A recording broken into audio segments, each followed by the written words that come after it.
सानम तेरी कसम दो, एक अधूरी मोहब्बत की नई शुरुआत। इंदर, हर्षवर्धन राणे और सारू, मावरा होकेन की प्रेम कहानी का अंत बेहद दर्दनाक था। सारू की मौत ने इंद्र को पूरी तरह तोड़ दिया था, लेकिन प्यार सिर्फ साथ रहने का नाम नहीं होता, बल्कि वो एक एहसास होता है जो कभी खत्म नहीं होता। इंदर के दिल में अभी भी सारू जिंदा थी, उसकी हर सांस में, हर धड़कन में। लेकिन क्या यह सच में अंत था, या फिर किस्मत ने उनके लिए कुछ और ही सोचा था? इंदर की तन्हाई, सारू के जाने के बाद इंदर की जिंदगी अधूरी हो चुकी थी। वह उसी लाइब्रेरी के पास एक छोटा सा घर लेकर रहने लगा, जहाँ कभी सारू आया करती थी। उसके कमरे में अब भी सारू की किताबें, उसके लिखे खत और उसकी तस्वीरें मौजूद थी।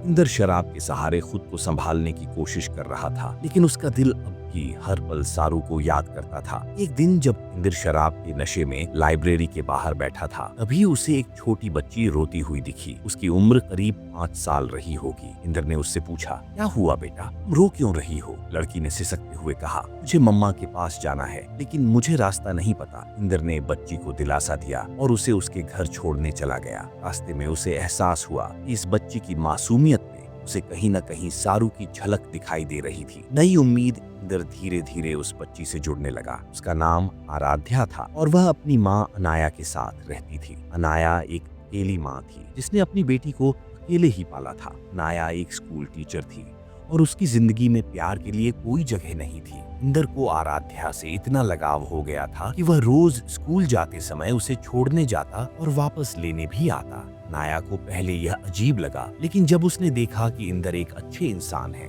वह भी सहज महसूस करने लगी। धीरे धीरे इंदर और अनाया के बीच दोस्ती हो गई। अनाया ने महसूस किया कि इंदर बहुत ही गहरे जख्मों से गुजर रहा है, लेकिन उसने कभी कुछ नहीं पूछा। इंदर के दिल में अब भी सारू थी, लेकिन क्या उसकी जिंदगी में प्यार के लिए कोई नई जगह बन सकती थी? अतीत की परछाइयां। एक दिन अनाया ने इंदर से पूछा, क्या आप कभी किसी से प्यार करते थे? इंदर चुप रहा, लेकिन उसकी आंखों में दर्द साफ झलक रहा था। हाँ, बहुत प्यार करता था, भी करता हूँ। अनाया ने सिर झुका लिया। शायद उसे एहसास हो गया था कि इंदर की जिंदगी में सारू की जगह कोई और नहीं ले सकता। इसी बीच इंदर को लाइब्रेरी से एक चिट्ठी मिली। वह चिट्ठी सारू के पिता ने लिखी थी। उन्होंने लिखा था कि उन्हें अब एहसास हो गया है कि उन्होंने अपनी बेटी को गलत समझा था और अब वह अपनी गलती का प्रायश्चित करना चाहते हैं। उन्हें इंद्र से मिलने की इच्छा जताई थी। इंद्र के मन में तूफान उठ खड़ा हुआ। क्या उसे सारू के पिता से मिलना चाहिए? एक अनकही सच्चाई।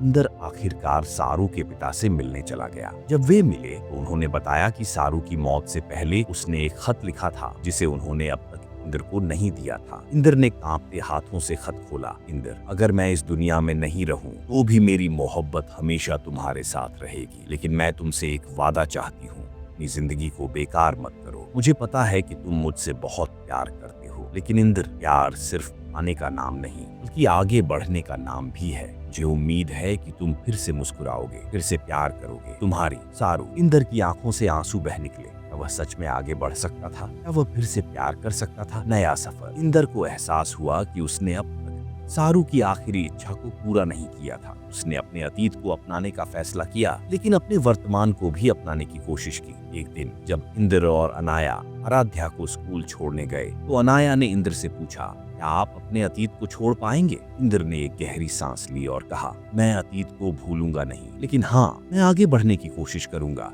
एक नई कहानी। समय बीतने लगा। इंद्र अब पहले जैसा नहीं रहा और फिर से जीना सीखने लगा। नाया के साथ उसकी दोस्ती गहरी होने लगी। आराध्या को वह अपने दिल की गहराइयों से प्यार करने लगा। एक दिन इंद्र ने अनाया से कहा, शायद मुझे तुम्हारी जरूरत है अनाया, लेकिन मैं वादा नहीं कर सकता कि मैं तुम्हें वैसे प्यार कर पाऊंगा जैसे सारू से करता था। नाया मुस्कुराई और बोली, इंद्र, प्यार की तुलना नहीं होती। मैं सिर्फ इतना जानती हूँ कि मैं तुम्हें वैसे ही अपनाना चाहती हूँ जैसे तुम हो। इंद्र ने पहली बार महसूस किया कि जिंदगी एक बार फिर मुस्कुरा रही थी।